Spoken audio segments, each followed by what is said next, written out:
नमस्कार, grand news में आपका स्वागत है। मैं हूं शाहीन। ग्रैंड न्यूज की खबरों से पहले आइए नजर डालते हैं आज की हेडलाइंस पर। श्री राम जन्मोत्सव समिति के द्वारा हर्षोल्लास के साथ मनाया जाएगा रामनवमी का पर्व, जिसे लेकर तैयारियां अंतिम पड़ाव पर। अवैध प्लाटिंग के मामले में जिला प्रशासन ने की ताबड़तोड़ कार्रवाई, 3 लोगों पर एफआईआर दर्ज। वहीं जेवरा पंचायत सरपंच पर भी कार्रवाई प्रस्तावित। भिलाई नगर निगम प्रशासन ने जारी किया हेल्पलाइन नंबर, ऑनलाइन टैक्स जमा करने से अब करदाताओं को मिलेगी राहत। भिलाई के खिलाड़ी की कोलकाता हुगली नदी में हुई मौत, पिता ने टीम के कोच और मैनेजर पर लापरवाही का लगाया आरोप। ग्रैंड न्यूज में अब खबरें विस्तार से। भिलाई श्री राम जन्मोत्सव समिति के तत्वाधान में रामनवमी के अवसर पर भव्य पूजा अर्चना एवं शोभा यात्रा का आयोजन किया गया। हर साल की भांति इस साल भी 30 मार्च को समिति के द्वारा शहर में भव्य शोभा यात्रा निकाली जाएगी, जिसे लेकर तैयारियां पूरी कर ली गई है। लगभग 1100 से अधिक स्थानों पर जो हमारी प्रत्येक वर्ष निकलती है, इस बार मंदिरों से ध्वज निकलेंगे। मंदिर और धार्मिक स्थानों से गेस्ट की सहमति तो मिली है, अभी कुछ देर में ही मुझे लगता है शाम तक क्लियर हो जाएगा, क्योंकि कुछ कारण हैं। जब बड़े लोगों का कार्यक्रम रहता है तो बीच में कुछ आता है, तो देखते हैं। तो गेस्ट भी लगभग फाइनल है, मुझे लगता है कल तक वो भी निर्णय हो जाएगा। दुर्ग जिले के जेवरा गांव के सरपंच द्वारा अवैध प्लाटिंग के कारोबार में शामिल होने की शिकायत पर एसडीएम द्वारा पंचायती राज अधिनियम के तहत सरपंच के ऊपर भी कार्रवाई की तलवार लटक रही है। तो वहीं प्लाटिंग के अवैध कारोबार में शामिल 3 लोगों के खिलाफ 420 का अपराध दर्ज करवाया गया है। कलेक्टर के पास जेवरा गांव में अवैध प्लाटिंग की लगातार शिकायत मिल रही थी, जिस पर कुछ दिनों पूर्व कार्रवाई की गई थी। इसमें सरपंच प्रशांत गौतम की संलिप्तता सामने आई है। दुर्ग कलेक्टर के निर्देश पर आज एसडीएम लक्ष्मण तिवारी ने जेवरा गांव पहुंचकर अवैध प्लाटिंग पर कार्रवाई की। इस दौरान उन्होंने जहां योगेश पांडे, शमशेर खान और दलवीर सिंह सहित 2 अन्य लोगों के खिलाफ 420 का अपराध पंजीबद्ध कराया, तो वहीं इस कारोबार में संलिप्त गाँव के सरपंच प्रशांत गौतम को शोकाज नोटिस एसडीएम द्वारा दिया गया। यदि सरपंच सही जवाब नहीं देता तो उसके विरुद्ध पंचायती राज अधिनियम धारा 40 के तहत सरपंची से बर्खास्त करने की कार्रवाई की जाएगी। जेवरा सिरसा से काफ़ी कंप्लेंट्स आ रहे थे, जनदर्शन में भी काफ़ी कंप्लेन लगे थे, तो कलेक्टर सर का निर्देश था कि इस पे जांच की जाए और कार्रवाई की जाए। तो जांच उपरांत पाया गया कि इसमें बड़े बड़े जो ज़मीन के बिल्डर्स थे, दलाल थे, जैसे योगेश पांडे, शमशेर खान, दलवीर सिंह इत्यादि, तो ये लोग किसानों से सस्ती भाव में ज़मीन खरीदते थे और उसका प्लॉटिंग कर करके छोटे छोटे पार्ट्स में बेचते थे। ना डाइवर्जन कराते थे और ना ही कॉलोनाइजर लाइसेंस है इनके पास, तो ये अवैध प्लॉटिंग कर रहे थे। तो इनको पहले समझाइश दी गई थी, उसके बाद भी नहीं समझे, तो ये इन्हें शायद ऐसा सुनने में आ रहा है कि सरपंच का भी संरक्षण प्राप्त है। तो इन 5 लोगों पे एफआईआर दर्ज कराई गई है और सरपंच को भी धारा 40 में नोटिस दिया गया है कि शो कॉज दो, कारण बताओ कि आपकी उसमें संलिप्तता है कि नहीं है। अगर है तो उनको हटाया जाएगा और बाकियों के खिलाफ एफआईआर दर्ज कराई गई है। और फिर शासन और प्रशासन का यही रुख है कि जो अवैध प्लॉटिंग कर रहे हैं ज़िले में, उनके खिलाफ हम लोग एक मुहिम चला के उन्हें बंद करने की पूरी से पूरी कोशिश की जा रही है। ये पंचायती राज अधिनियम की धारा 40 है। इसमें प्रावधान है कि कोई भी सरपंच अगर अनियमितता करता है या फिर किसी भी क्राइम में इन्वॉल्व है तो उसे धारा 40 के अंतर्गत हटाया जा सकता है। उसको उचित अवसर दिया जाता है कि वो अपने साइड का पक्ष रख सके। इसका केस एसडीएम कोर्ट में चलता है और उसे बर्खास्त करने की पूरी वो उसमें प्रोसीजर दी गई है। शो कॉज नोटिस दिया जा चुका है, जवाब मांगा जा चुका है, उनको 7 दिन का समय दिया गया है, क्योंकि वो जो अवैध प्लॉटिंग वो खुद ही उनको करा रहे हैं, उनकी पत्नी के नाम से हो रहा है, उनके चाचा के नाम से हो रहा है। और जब एफआईआर कराया गया तो खुद ही प्रदर्शन करने लगे थे कि तो वो शासन का साथ नहीं दे रहे हैं और शासन की छवि को धूमिल कर रहे हैं। जो काम हम लोग कर रहे हैं, जो प्रयास हम लोग कर रहे हैं, उसके खिलाफ जाके वो काम कर रहे हैं। हम लोग जितने भी पटवारी हैं हमारे सब डिवीज़न में और ज़िले में भी, तो कलेक्टर सर ने उनको निर्देश दिए हैं कि सब अपने अपने एरिया में जहाँ जहाँ अवैध प्लॉटिंग हो रही है उनकी जानकारी भेजें, और ये लोग जानकारी भेजे भी हैं। तो हम लोग सिलसिलेवार तरीके से जांच कर रहे हैं और जो दोषी पाए जा रहे हैं तो उन पे एफआईआर किया जा रहा है। अभी कम से कम 25 लोगों पे एफआईआर करी जा चुकी है और कईयों का अवैध प्लॉटिंग तोड़ा जा चुका है। तो ये कार्रवाई जारी है और चलती रहेगी। ग्रैंड न्यूज के लिए अतुल शर्मा की रिपोर्ट। शहर के बाहर तथा शहर में रहने वालों के लिए टैक्स जमा करने की सुविधा के मद्देनजर नगर निगम प्रशासन द्वारा हेल्पलाइन नंबर जारी किया गया है, जिसके जरिए सीधा अकाउंट में टैक्स जमा किया जा सकेगा। 31 मार्च तक टैक्स जमा करने पर कोई अधिभार नहीं लगेगा। नगर निगम प्रशासन के द्वारा 31 मार्च तक टैक्स जमा करने के लिए हेल्पलाइन नंबर जारी किए गए हैं। शहर से बाहर रहने वालों तथा शहर में रहने वाले करदाता इस हेल्पलाइन नंबर के जरिए सीधे अकाउंट में अपने कर की राशि जमा कर सकेंगे। वर्तमान में नगर निगम मुख्यालय में टैक्स जमा करने के लिए लोगों की भीड़ लगी रहती है। टैक्स जमा कर रहे लोगों को राहत प्रदान करने के लिए निगम प्रशासन के द्वारा हेल्पलाइन नंबर जारी किए गए हैं। कहीं से भी ऑनलाइन टैक्स जमा करने वालों को इससे राहत मिलेगी। निगम प्रशासन के द्वारा जारी किए गए नंबर 9153986192। दूसरा नंबर है 9153986192। ये हेल्पलाइन नंबर है। वित्तीय वर्ष 2022-2023 में टैक्स जमा करने के लिए 2 दिन शेष रह गए हैं। 31 मार्च तक टैक्स जमा करने पर किसी भी प्रकार का अधिभार नहीं लगेगा। शनिवार और रविवार अवकाश के दिन भी टैक्स जमा करने की सुविधा निगम प्रशासन के द्वारा पहले ही प्रदान की जा चुकी है। रामनवमी 30 मार्च को भी टैक्स जमा किया जा सकता है। प्रत्येक जोन कार्यालय शहीद निगम मुख्यालय में टैक्स जमा करने की सुविधा मिलेगी। इसकी जानकारी नगरपालिका निगम भिलाई के जनसंपर्क अधिकारी पीसी सारवा ने दी। देखिए, टैक्स कलेक्शन को लेकर जो है 31 मार्च की जो अंतिम तिथि है उसको देखते हुए लोगों को राहत देने के उद्देश्य से हमने 2 हेल्पलाइन नंबर निगम की ओर से जारी किया है। इस हेल्पलाइन नंबर के जरिए जो है जो शहर से बाहर हैं, जो ऑनलाइन टैक्स जमा करना चाहते हैं, उनके लिए सुविधा प्रदान की गई है। जो हेल्पलाइन नंबर है उसके माध्यम से आप डिमांड कितनी है, कितनी आपको राशि कर के रूप में जमा करनी है, उसकी जानकारी मिल जाएगी। इसके पश्चात जो अकाउंट नंबर है, अकाउंट नंबर के माध्यम से उस अकाउंट में जो निर्धारित कर है उसको डालने के बाद में उसकी रसीद जो है वो हमारे निगम के जो एजेंसी जिसने SPS जिसको हमने अधिकृत किया हुआ है उसके माध्यम से रसीद भी मिल जाएगी। इससे बड़ी राहत मिलेगी और 31 मार्च तक जो अवधि है जिसके बाद में 18% अधिभार लगेगा और उसके साथ शास्त्रीय शुल्क देना रहेगा, इसको लेकर के बड़ी राहत मिलेगी। नगर निगम मुख्यालय में टैक्स जमा करने के लिए प्रतिदिन लोगों की भीड़ बढ़ रही है। सभी 31 मार्च के पूर्व तक टैक्स जमा करने के लिए प्रयासरत है। 31 मार्च के बाद टैक्स जमा किए जाने पर अधिभार के साथ टैक्स जमा करना होगा। लोगों को अधिभार से बचने के लिए नगर निगम प्रशासन ने हेल्पलाइन नंबर जारी किया है, जिसका फायदा उठाकर लोग टैक्स जमा करने के साथ अधिभार से बच सकते हैं। ग्रैंड न्यूज के लिए भिलाई से संजय दुबे की रिपोर्ट। दुर्ग के Guwahati handball junior national game में शामिल होने जा रहे 16 वर्षीय शिरान खान की कोलकाता के हुगली नदी में डूबने से मौत हो गई थी। शिरान के शव को भिलाई लाया गया।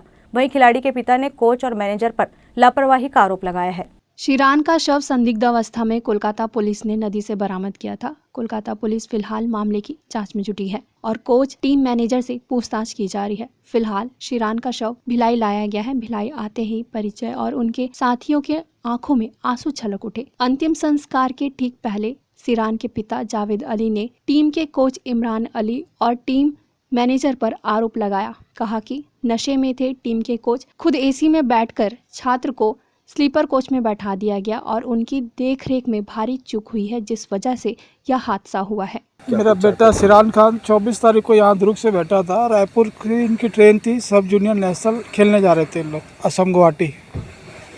मैंने इनको दुर्ग तक छोड़ा हुआ था। वहाँ से ट्रेन से गए हैं रायपुर। रायपुर में 16 लड़के थे, 4 उसमें भिलाई के थे, बाकी लड़के महासमुंद और कवर्धा साइड के थे। 2 कोच थे। रायपुर से जो कोच ने बैठा है वो शराब के नशे में वहीं से शराब पीना चालू कर दिया। एक था इमरान अली, किसी गवर्नमेंट स्कूल का PTI है, उसको बना के भेजे थे। वो वहीं से अपना AC कोच में बैठ गया, बच्चों को बैठा दिया स्लीपर कोच में। और उसके बाद बच्चे क्या कर रहे हैं, कहाँ है, कोई हाथ में नहीं आया। और वहीं से वो अपना दूसरा जो मैनेजर है 20 साल का था, वो भी पता नहीं, वो हिमांशु साहू, वो हैंडबॉल से उसका कुछ रिलेशन है कि नहीं है। वो एकदम से मतलब उसका भी नशेड़ी टाइप का लग रहा था और उसका वो बच्चे संभालने के लायक नहीं था। जो 16 बच्चे थे ना, उसके संभालने लायक नहीं था वो। उनके साथ उनको कर दिया। और वो जब इनकी ट्रेन यहाँ हावड़ा में आई, हावड़ा से इनकी ट्रेन चेंज होनी थी गुवाहाटी के लिए, 9 बजे सवेरे हावड़ा पहुँची है। यहाँ से तो भी उसने, जो इनका इमरान अली कोच था, वो निकला नहीं। बच्चे कहाँ जा रहे हैं, क्या कर रहे हैं। ये जो इनको मैनेजर बना के एक छोटे से 20 साल के लड़के को, जो लड़के को देख रहा था, ये खुद ही लफूट टाइप का उनको ले करके बाहर खाना खाने ले गया, घाट घुमा रहा है और वहाँ पे नहला रहा है ये। और जब नहा के कुछ हादसा हो गया ऐसा, CCTV में हमने वहाँ जाके चेक किया। पहले तो हमको बहुत गुमराह कर रहा था, तो घाट में जाते हुए दिख रहे हैं, लेकिन वहाँ से मेरा बेटा आते हुए नहीं दिखा। ट्रक है कि वो पानी में डूबा। अब ये क्लियर नहीं है इन्होंने धक्का दिया या कैसे, पानी में डूब गया। लेकिन इन्होंने फिर उसके बाद भी कॉपरेट नहीं किया, वहाँ पे हल्ला मचाते, पुलिस को कंप्लेन करते, तो शायद मेरा बच्चा बच जाता। बच्चा मेरा 12 बजे डूब गया था, इन्होंने मेरे को 8:30 बजे रात को बताया। डूबने की सूचना नहीं मिली ये लोग ने और ये बताया कि आपका बच्चा गुम हो गया है। और उनको पता था सारे जो हैंडबॉल के फेडरेशन, उनको 1 घंटे के अंदर सारा पता चल गया था बच्चा डूब गया। अब इन लोग ने क्या कर रहे हैं, उसके कपड़े छुपा रहे हैं, उसका बैग लेके गुवाहाटी चले गए। मोबाइल का जो 11 बजे के बाद का क्लिप है उसको डिलीट कर रहे हैं, उसका टिकट फाड़ रहे थे टिकट, और सारे लड़कों को बता दिए कि एक टाइप का बयान देना, लड़के नहीं बोलेंगे। ग्रैंड न्यूज के लिए अतुल शर्मा की रिपोर्ट। वक्त है ब्रेक का, आप देखते रहिए ग्रैंड न्यूज। रामनवमी की हार्दिक बधाई एवं शुभकामनाएं। विनीत श्रीमती स्वीटी कौशिक, महिला मोर्चा जिलाध्यक्ष, भाजियुमो Bhilai.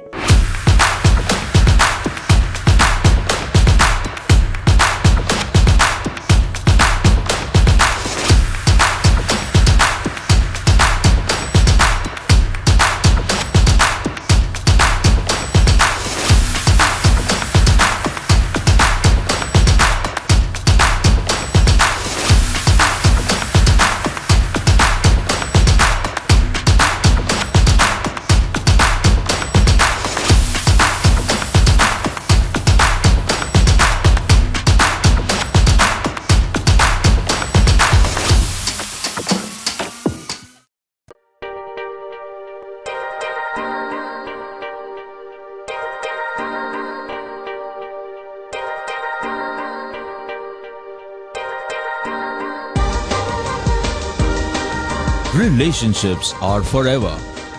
Out of all loved ones, your children are most precious. One of our biggest dreams is to give our children's marriage the top in luxury and facility.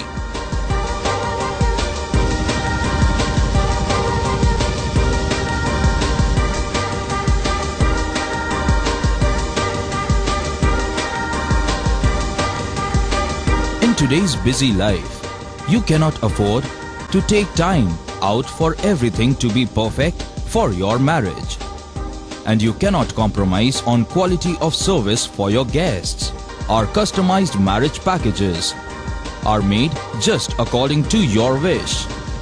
This presentation will acquaint you with the different luxury packed marriage packages available. This package has an elaborate menu with 60 mouth-watering items.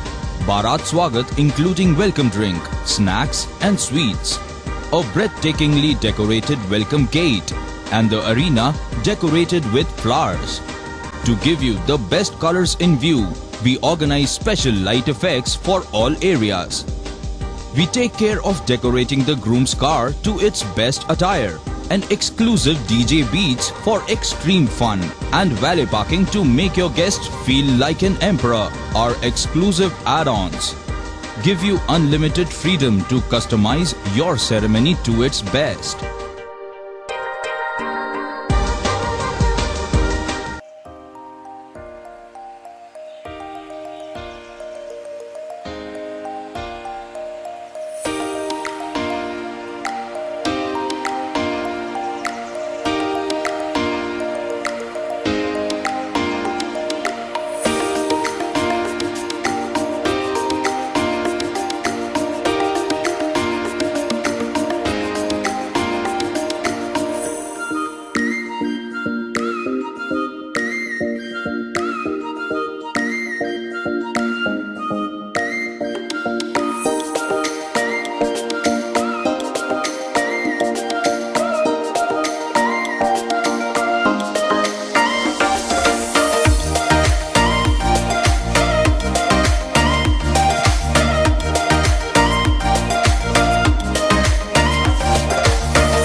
Break के बाद आपका स्वागत है।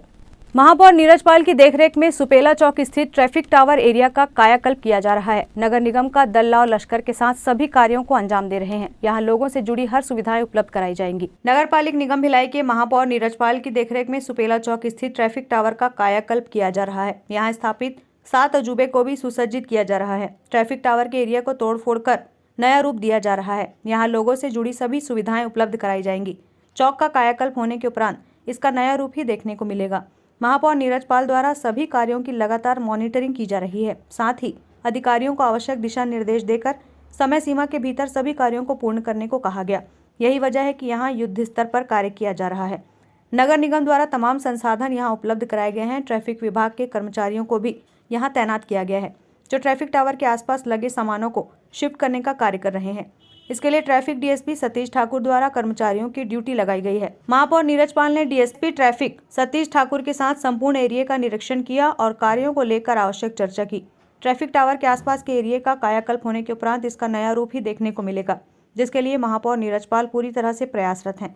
महापौर द्वारा लगातार संपूर्ण कार्यों की निगरानी की जा रही है।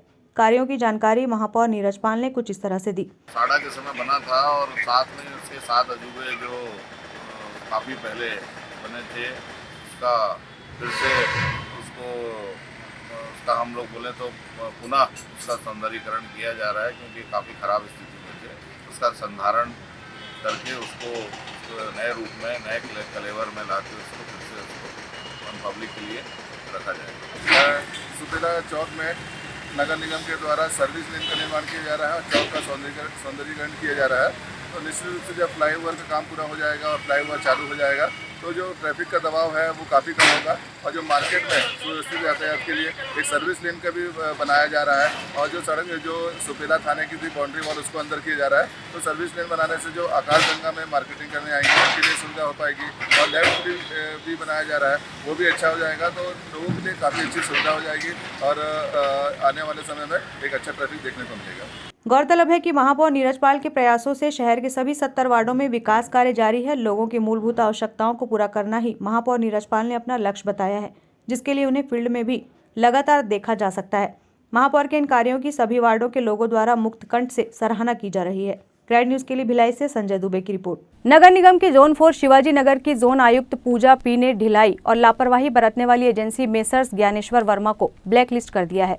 मिसेस ज्ञानेश्वर वर्मा को भिलाई नगर निगम ने ब्लैक लिस्ट कर दिया है। यह कार्य जोन 4 शिवाजी नगर की जोन आयुक्त पूजा पिल्ले ने किया। ढिलाई और लापरवाही बरतने वाली एजेंसी तय समय में अपने कार्य को पूर्ण नहीं कर सके, जिसका खामियाजा उसे भुगतना पड़ा। एजेंसी को 23 नवंबर 2021 में कार्य का आदेश दिया गया था। काम 23 मार्च 2022 को पूर्ण हो जाना चाहिए था। एजेंसी ने इसमें कोई रुचि नहीं दिखाई। पूरे 1 साल बीत जाने के बावजूद कार्य पूर्ण नहीं किया जा सका। अधिकारियों के द्वारा अंतिम चेतावनी जारी किए जाने के बाद भी एजेंसी के कर्मचारी लापरवाही बरत रहे और स्थिति जस की तस बनी रही। अधिकारियों ने जब मौके का निरीक्षण किया तो उन्हें काम बंद मिला। एजेंसी के कार्यों में प्रोग्रेस लाने के लिए 5 बार निगम ने नोटिस जारी किया था। इसके साथ ही फोन में संपर्क कर काम को शीघ्र ही पूर्ण करने के लिए कहा गया, लेकिन ठेकेदार काम को हमेशा टाल मटोल कर रहे थे, जिसके चलते मिलने वाली सुविधाओं से आम जनता के लोगों को वंचित होना पड़ा।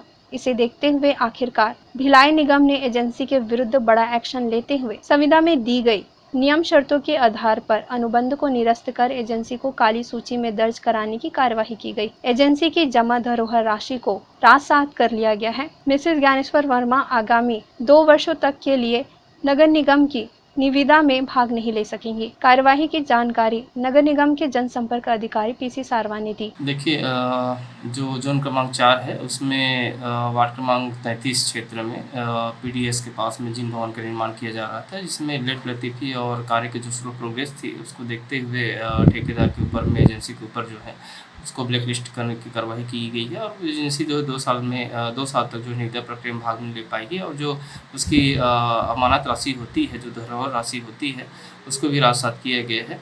और इसके तथ्य ये है कि जो काम करना था 120 दिन में, वो काम उसने नहीं किया। उसके बाद भी जो समय सीमा दी गई थी अतिरिक्त, उसमें भी काम नहीं किया गया। 5 बार नोटिस देने के बाद भी कोई कार्रवाई नहीं हुई और हमेशा ढीला रवैया जो रहा है उसको लेकर के कार्रवाई की गई। नगर निगम की इस कार्यवाही से अन्य ठेकेदारों को सबक मिलेगा, जो लापरवाही बरतते हुए नगर निगम के कार्यों को अंजाम दे रहे हैं। नगर निगम में ऐसे कुछ ठेकेदार हैं जो नियम और शर्तों का खुला उल्लंघन करते हैं और समय सीमा में कार्य को पूर्ण नहीं करते, जिन पर कार्यवाही करने की जरूरत है। ग्रैंड न्यूज के लिए भिलाई से संजय दुबे की रिपोर्ट। दुर्ग के नंदिनी थाना अंतर्गत बोड़े गांव में आज उस समय सनसनी फैल गई जब गांव के खेत में अर्धनग्न अवस्था में अज्ञात युवक का शव मिला। ग्रामवासियों ने शव को देखते ही तत्काल पुलिस को सूचना दी। सूचना मिलने पर नंदिनी थाने की टीम मौके पर पहुंची। बताया जा रहा है कि ये शव 4 से 5 दिन पुराना बताया गया है। शव के पास ही शराब की बोतलें और अन्य नशे की सामग्री भी मिली। खेत में खून के निशान भी थे तो वहीं शव के कपड़े भी उतरे हुए हैं। मृतक की चप्पल भी अलग अलग स्थान से बरामद की गई। मौके पर डॉग स्क्वाड की टीम भी पहुंची थी जो कि इलाके के हर कोने की छानबीन कर रही थी और इलाके में सीसीटीवी कैमरे भी खंगाले गए। मृतक की पहचान नहीं हो पाई है। फिलहाल दुर्ग पुलिस ने जिले के सभी थानों में गुम इंसान की जानकारी ली जा रही है। फिलहाल पुलिस विवेचना जारी है। क्षेत्र के बोड़ेगांव गांव के बगल में खेत में एक बाड़ी के बगल में एक अज्ञात शव मिला है।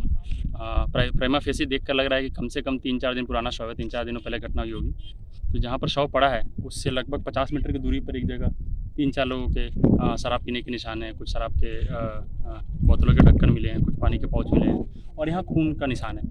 तो संभावना है कि इसमें कोई फाउल प्ले है। उस पर हम विवेचना कर रहे हैं।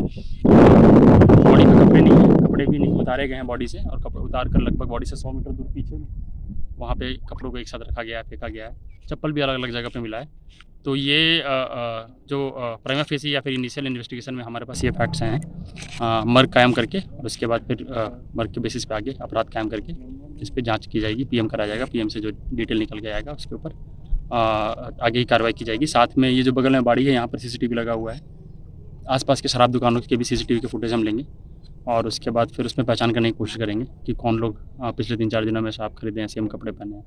तो इन्वेस्टिगेशन जारी है। बाकी फैक्ट्स हम बताएंगे। अभी तक पता नहीं चला है। हमने सारे थानों को सूचना दी है कि कोई अज्ञात कोई गुमशुदा व्यक्ति जिस पिछले 3-4 दिनों में या फिर 1 हफ्ते में दर्ज हुआ हो तो उसकी खबर करें। ग्रैंड न्यूज के लिए अतुल शर्मा की रिपोर्ट। भिलाई के डबरापारा चौक के पास मंगलवार की सुबह बड़ा हादसा हो गया। पिता को एम्स हॉस्पिटल ले जा रहे इंजीनियरिंग के छात्र की हादसे में मौत हो गई। वहीं हादसे के बाद फरार चालक के खिलाफ मामला दर्ज कर लिया गया है। मिली जानकारी के अनुसार इंजीनियरिंग का छात्र अर्जुन अपने पिता रविंद्र के साथ बाइक से रायपुर एम्स जा रहा था। बाइक को अर्जुन के पिता रविंद्र चला रहे थे। डबरापारा चौक के पास निर्माणाधीन ओवरब्रिज के पास इनकी बाइक स्लिप खाकर गिर गई। पिता पुत्र अलग अलग ओर गिर गए। इस दौरान अर्जुन सड़क की ओर गिर गया और उसी समय पीछे से आ रही हाइवा ने उसे कुचल दिया। बताया जा रहा है कि अर्जुन के सिर पर हाइवा का पहिया चढ़ गया था जिससे उसकी मौत हो गई।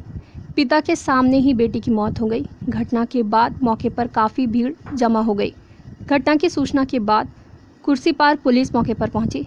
कुछ देर बाद मृतक छात्र के घर वाले भी पहुंच गए। परिजनों ने बताया कि अर्जुन की इंजीनियरिंग के दौरान ही जॉब प्लेसमेंट हो गई थी और कोर्स पूरा होने के बाद हैदराबाद की कंपनी में जॉब के लिए जाने वाला था। इससे पहले ही हादसे में उसकी जान चली गई। ग्रैंड न्यूज़ के लिए अतुल शर्मा की रिपोर्ट। ग्रैंड न्यूज़ की खबरों में फिलहाल इतना ही। अब इजाजत दीजिए। नमस्कार।